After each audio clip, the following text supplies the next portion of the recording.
warahmatullahi wabarakatuh. Selamat siang, salam sejahtera untuk kita semua. Tentunya pertama-tama saya mengucapkan bersyukur kepada Allah Subhanahu wa taala atas segala nikmat yang Dia berikan kepada kita semua, sehingga kegiatan ini insyaallah nantinya akan berjalan dengan baik. Amin. Perkenalkan, nama saya Armansyah SPD. Saya berasal dari SD Negeri 10 Ampana Kota. Pada kesempatan ini saya ditemani oleh rekan sejawat saya, Ibu Desi Andriani, yang mana pada kesempatan ini kita akan melaksanakan pra-observasi, yang mana pra-observasi ini merupakan salah satu tugas saya dalam mengikuti pendidikan guru penggerak, khususnya pada modul 2.3. Selamat menyaksikan. Terima kasih. Assalamualaikum warahmatullahi wabarakatuh. Waalaikumsalam warahmatullahi wabarakatuh. Dan selamat siang, Bu Desi. Siang Pak Arman. Bagaimana kabarnya hari ini? Alhamdulillah baik. Semoga nikmat kebaikan itu selalu kita dapatkan hingga kita melaksanakan setiap saat kita melaksanakan aktivitas kita setiap hari. Amin. Oke, Bu Desi, sesuai dengan rencana kita kemarin, pada kesempatan hari ini kita akan melakukan pra-observasi. Tentunya dalam pra-observasi ini saya akan berdiskusi bersama Bu Desi terkait dengan apa yang akan Bu Desi laksanakan pada saat observasi pada esok hari ini. Untuk itu saya ingin sedikit berbincang-bincang dengan Bu Desi. Ada beberapa hal yang akan saya tanyakan. Tentunya bagi Bu Desi, untuk kegiatan esok harinya ini observasi apa saja persiapan yang sudah Ibu Desi persiapkan dalam menghadapi observasi esok hari. Oke, terima kasih Pak Arman. Jadi tentunya kita sebagai guru sebelum mengajar, tentunya kita akan menyediakan RPP atau modul ajar. Itu yang pertama ya. Yang kedua yang saya sediakan itu yaitu media pembelajaran. Nah, yang ketiga saya sediakan juga LKPD atau lembar kerja peserta didik, supaya kita mengetahui sampai di mana kemampuan anak-anak. Luar biasa Bu Desi ya. Berarti yang akan Ibu Desi persiapkan pada observasi esok hari itu antara lain, yang pertama Bu Desi akan mempersiapkan RPP ya. Iya. Oke, yang kedua Bu Desi akan mempersiapkan media pembelajaran atau alat peraga yang akan dilakukan sebagai penyampaian materi. Nah, oke. Kemudian pada akhir pembelajaran Bu Desi akan menyediakan LKPD, lembar kerja peserta didik, kepada semua peserta didik yang ada. Ya. Ya, oke. Memang yang sesungguhnya memang setiap guru itu pada saat melakukan proses mengajar atau proses belajar mengajar di kelas itu, guru harus menyediakan RPP, karena RPP ini merupakan sarana untuk mengarahkan kita guru bagaimana pembelajaran itu bisa terarah. Nah, kalau diibaratkan seperti benda, RPP itu bisa saya ibaratkan seperti jarum. Nah, jarum itu kan mengarahkan benang. Begitu panjangnya benang yang diarahkan untuk searah, ya, sasarannya untuk mencapai suatu hasil yang ramping, yang baik. Jadi begitu juga RPP ini. Sebagai seorang guru kita pasti menggunakan RPP untuk proses pembelajaran agar kita terarah, kita tidak akan melompat-lompat, nah, sehingga anak-anak bisa mendapatkan hasil yang baik. Kemudian dengan media pembelajaran, memang media pembelajaran ini tidak boleh kita abaikan, karena media pembelajaran ini merupakan salah satu wadah kita, ya, atau salah satu bagian dari proses mengajar yang untuk mengantarkan anak-anak itu supaya lebih memahami, karena dengan media pembelajaran anak-anak tersentuh langsung. Nah, jadi anak-anak langsung merasakan, oh oh ini dan yang dimaksud oleh guru ini, karena kita langsung tersentuh, anak-anak tersentuh seperti itu. Kemudian lembar kerja. Nah, lembar kerja peserta didik ini merupakan juga salah satu tolak ukur guru, baik pada teman sejawat atau pada lebih-lebih pada kepala sekolah. Nah, lebih-lebihnya lagi pada orang tua murid. Karena dengan adanya lembar kerja peserta didik itu, orang-orang tua murid itu sekembalinya bisa melihat, dia bisa melihat seperti apa kemampuan anak ini, bagaimana hasil anaknya selama di sekolah, dia bisa melihat dari lembar kerja itu, seperti itu. Kemudian anak-anak bisa dibantu di rumah oleh orang tuanya, kali seperti itu. Kemudian Bu Desi, selanjutnya kalau untuk materi pembelajaran Ibu Desi yang Ibu Desi akan ambil pada esok hari itu, topiknya apa? Ya, kebetulan Pak Arman, saya memegang kelas 2. Untuk materi besok itu sesuai dengan pelajarannya, yaitu PKN, materinya aturan di sekolah maupun aturan di rumah. Itu materinya Pak. Berarti topiknya itu untuk pembelajaran besok itu bagaimana terkait dengan aturan yang ada di sekolah bagaimana dengan aturan yang di rumah. Berarti itu nanti Bu Desi akan melakukan perbedaan, perbandingan. Seperti itu. Oke. Nah, selanjutnya tapi ini untuk kelas 2 ya Bu Desi? Iya, kelas 2. Kemudian dari langkah dari situ, dari topik tadi. Kemudian untuk tujuan pembelajaran sendiri, apa yang ingin dicapai oleh Ibu Desi untuk proses pembelajaran esok hari itu? Seperti apa tujuan pembelajaran yang akan dicapai? Jadi Pak Arman, untuk materi aturan di rumah dan di sekolah ini, dia mempunyai 2 tujuan yang harus dicapai di dalam kelas, untuk peserta didik maupun untuk guru sendiri. Yang pertama yaitu peserta didik dapat mengenal dan melaksanakan aturan di rumah maupun di sekolah. Nah, yang kedua, untuk TP dari sikap patuh dan tidak patuh aturan ini, peserta didik dapat memahami sikap patuh dan tidak patuh aturan di rumah maupun di sekolah. Itu ada 2 TP yang harus dicapai. Jadi Bu Desi, peserta didik ini harus dapat mengenal ya aturan yang di rumah dan aturan maupun aturan di sekolah. Berarti nantinya ini dalam proses pembelajaran nanti Bu Desi itu semacam ada praktek ya? Iya. Ya, berarti bisa menampilkan peserta didik di depan atau tidak bisa menampilkan beberapa peserta didik dengan secara bersama-sama untuk menyampaikan seperti apa itu aturan yang di sekolah, seperti apa aturan yang di rumah. Berarti semacam ada praktek nanti ya, agar supaya peserta didik itu tersentuh langsung. Iya. Ya, seperti ya. Tadi strategi itu ya? Itu materi. Materi ya. Nah, oke. Kemudian sekarang masuk pada strategi. Iya, oke. Nah, jelas dari langkah-langkah sudah diceritakan tadi seperti apa model pembelajaran. Tentunya Ibu Desi itu sebagai seorang guru ada trik-trik handal. Tentunya semacam kita kenal adalah strategi pembelajaran. Nah, dalam strategi pembelajaran ini seperti apa strategi yang akan Ibu Desi gunakan agar supaya pembelajaran yang Ibu Desi lakukan nanti itu betul-betul anak-anak itu bisa memahami apa yang Ibu Desi akan ajarkan. Kalau boleh saya ingin mengetahui seperti apa strategi yang akan dilakukan. Ya, insya Allah Pak Arman, untuk strategi besok yang saya gunakan itu yaitu strategi pembelajaran berdiferensiasi Pak Arman. Nah, kenapa saya memilih itu? Karena strategi itu mengikuti kebutuhan siswa itu sendiri. Kemudian pelajaran, walaupun pelajaran berbeda-beda pada siswa, tentu dapat dilakukan pada saat bersamaan.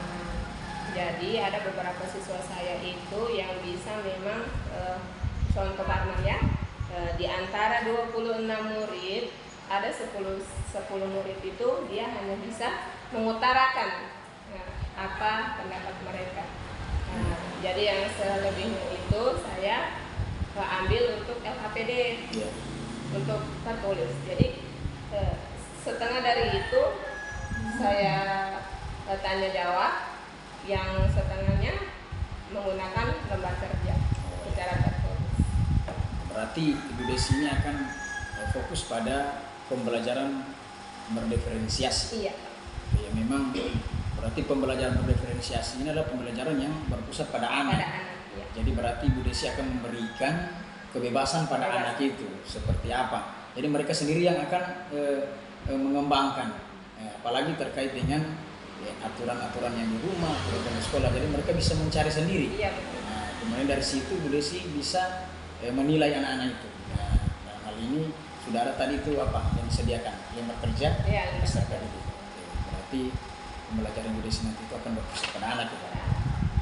Oke Bu Desi, tentunya dari strategi yang sudah Ibu Desi sampaikan tadi sungguh luar biasa, sangat menarik. Saya yakin bahwa dengan strategi yang Ibu Desi lakukan itu pasti akan bisa mencapai tujuan pembelajaran itu. Nah, melangkah dari situ lagi, tentunya ada kompetensi yang Ibu Desi akan kembangkan di situ dalam proses pembelajaran maksudnya. Iya. Jadi saya berpikir seperti apa kompetensi yang akan Ibu Desi kembangkan ini. Kira-kira menurut Ibu Desi, kompetensi apa saja yang akan Ibu Desi kembangkan dalam proses pembelajaran SKR di kelas? Siap, makasih Pak.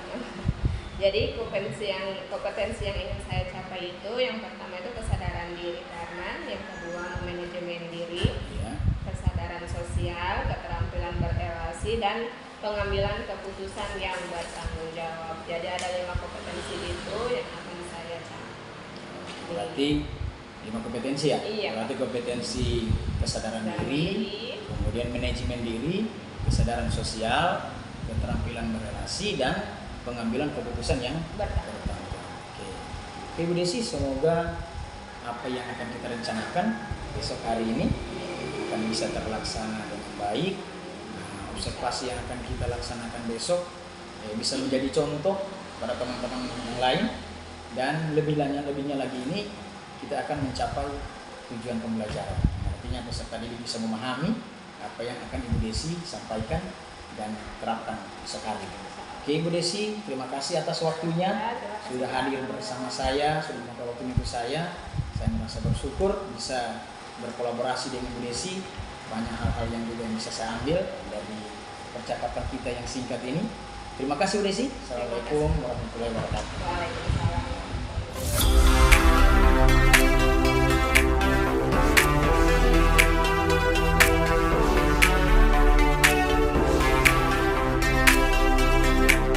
Assalamualaikum warahmatullahi wabarakatuh. Waalaikumsalam warahmatullahi wabarakatuh. Pagi anak-anak. Baik. Kabar semua. Baik. Nah, hari ini kita belajar apa? Pendidikan Pancasila. Oke. Hari ini kita belajar tentang apa? Aturan di rumah dan aturan di sekolah.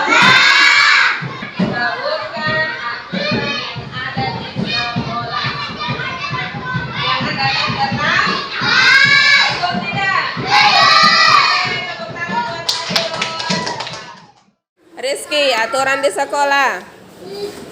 Dan 1 halaman. Oke, duduk. Aturan di sekolah, Yumna. Menyapu. Di sekolah menyapu kelas. Oke, duduk. Aturan di sekolah apa? Aturan di sekolah Mematuhi guru. Bagus.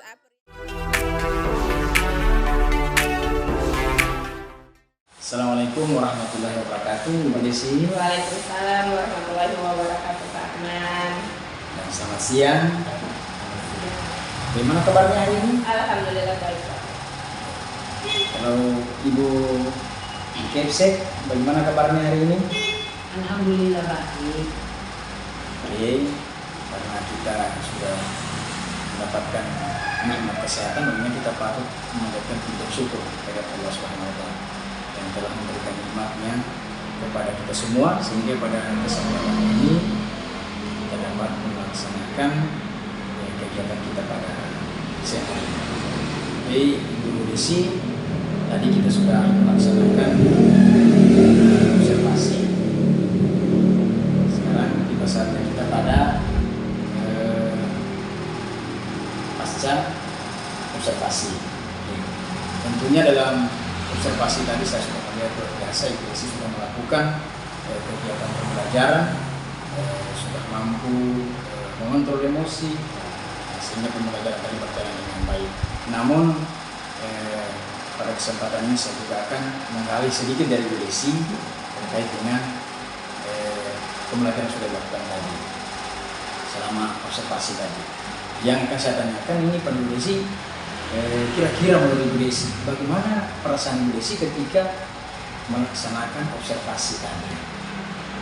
Ya, terima kasih Pak Arman. Jadi perasaan saya setelah pas observasi tadi begitu senang, karena saya melihat respon anak-anak yang begitu baik menerima pembelajaran yang berada di dalam kelas. Antusias anak-anak itu sangat luar biasa. Jadi saya merasa senang, maksudnya merasa sukses lah ya. Gembira, berarti ada kesuksesan dalam pembelajaran. Di dalamnya. Ini saya tadi sudah melihat memang saat proses pembelajaran Bu Desi cukup antusias, semangat, sehingga anak-anak juga terbawa dengan semangat Bu Desi. Iya. Oke, jadi luar biasa. Oke. Terima kasih. Selanjutnya, menurut Ibu Desi ini apa yang sudah Ibu Desi lakukan pada saat proses pembelajaran yang sudah dilaksanakan tadi? Maksudnya dalam observasi tadi, apa semuanya sudah Ibu Desi lakukan? Tentunya saya mengikuti alur RPP. Ya, bagaimanapun kita Pak, ketika kita belajar tentunya kita menyediakan RPP dahulu, kemudian media pembelajaran dan KPD, dan semua itu saya sudah laksanakan tadi di dalam. Memang Ibu Desi sebagai seorang guru ini untuk mengarahkan kita ya dalam proses pembelajaran itu kita harus menggunakan RPP. Jadi memang seperti saya ibaratkan tadi, RPP itu merupakan sebuah jarum yang mana mengarahkan dengan guru juga ini. Ya. Tanpa RPP nanti guru juga akan tidak akan terarah di dalam proses pembelajaran. Memang Ibu Desi tadi sudah ada media pembelajaran. Media pembelajaran itu sudah mengantarkan juga anak-anak sehingga mudah memahami apa yang Ibu Desi sampaikan. Tambah lagi sudah ada LKPD-nya. Iya. Terima kasih Bu Desi. Selanjutnya menurut Ibu Desi apa yang akan dikembangkan dan rencana Ibu Desi ke depannya tentang observasi tadi, tentang pembelajaran berdiferensiasi yang menjadi langkah-langkah Ibu Desi tadi. Terus seperti apa yang akan Ibu Desi lakukan? Ya, terima kasih Pak Arman. Yang ingin saya lakukan yaitu saya akan berkolaborasi dengan teman-teman sejawat saya. Kemudian saya berbagi ilmu tentang pembelajaran berdiferensiasi ini. Seperti apa teknik pembelajarannya agar terdapat atau tercapai proses pembelajaran yang tentunya akan berpusat pada anak didik, sehingga dengan sendirinya pembelajaran itu akan mengedepankan keinginan belajar anak. Langkah-langkah yang saya lakukan untuk pembelajaran ini yaitu pembelajaran berdiferensi ini merupakan pembelajaran yang dikembangkan untuk merespon kebutuhan murid dalam belajar yang bisa berbeda-beda, meliputi kesiapan belajar, minat, potensi, atau gaya belajarnya. Bentuk pembelajaran berdiferensiasi ini di kelas dapat mencakup 3 jenis. Yang pertama itu diferensiasi konten, diferensiasi proses, dan diferensiasi produk. Nah, diferensiasi konten itu berkaitan dengan perbedaan konteks materi yang diajarkan kepada murid sebagai tanggapan dari kesiapan belajar murid. Belajar murid, minat atau profil belajarnya. Yang kedua, atau bahkan bisa kombinasi dari ketiganya. Diferensiasi proses berkaitan dengan perbedaan proses pembelajaran dengan menyediakan kegiatan berjenjang. Adanya pertanyaan pemandu atau tantangan, membuat agenda individual murid, memvariasi memvariasikan waktu, mengembangkan kegiatan bervariasi, dan menggunakan pengelompokan yang fleksibel. Diferensiasi produk berkaitan dengan perbedaan produk, tagihan kepada murid dengan memberikan tantangan atau keragaman variasi dan memilih produk yang akan dibina-bina nantinya. Begitu Pak, kira-kira. Luar biasa apa yang sudah Ibu Desi jelaskan, sesuai dengan apa juga yang saya lihat tadi pada saat observasi. Memang kalau saya melihat yang Ibu Desi lakukan tadi, Ibu Desi sudah cukup maksimal. Ibu Desi ada pada pelaksanaan observasi tadi, Ibu Desi sudah menyapa anak, sudah ada melakukan speaking, kemudian sudah ada menampilkan media pembelajaran, sehingga membuat anak-anak itu tertarik. Nah, tidak secara langsung anak-anak itu menampakkan bahwa dirinya itu tertarik dengan pembelajaran yang Ibu Desi sampaikan. Memang betul anak-anak itu agak ribut, tapi memang cara anak-anak merespon pembelajaran itu dengan antara kelas 2 dan kelas 1 berbeda. Nah, kalau di kelas rendah itu, khususnya kelas 2 itu memang cara merespon mereka seperti tadi, karena mereka mengungkapkan rasa senangnya seperti itu, mereka gembira. Nah, itu cara mereka merespon, kompak. Olehnya saya melihat memang pembelajaran dilakukan oleh Ibu Desi tadi sudah luar biasa. Saya melihat sudah maksimal. Oke Ibu Desi, baiklah, itu sekedar saya menggali hasil observasi kita. Mudah-mudahan bisa kita terapkan dan bisa kita berbagi dengan teman-teman sejawat. Memang kita ini semuanya di sini untuk belajar. Saya sendiri juga masih dalam proses belajar. Semoga apa yang bisa kita dapatkan ini kita akan berbagi dengan teman-teman yang lain. Oke Bu Desi, terima kasih atas kesempatannya. Saya ucapkan terima kasih. Terima kasih membantu saya. Saya akhiri. Assalamualaikum warahmatullahi wabarakatuh. Waalaikumsalam. Terima kasih Bu Desi.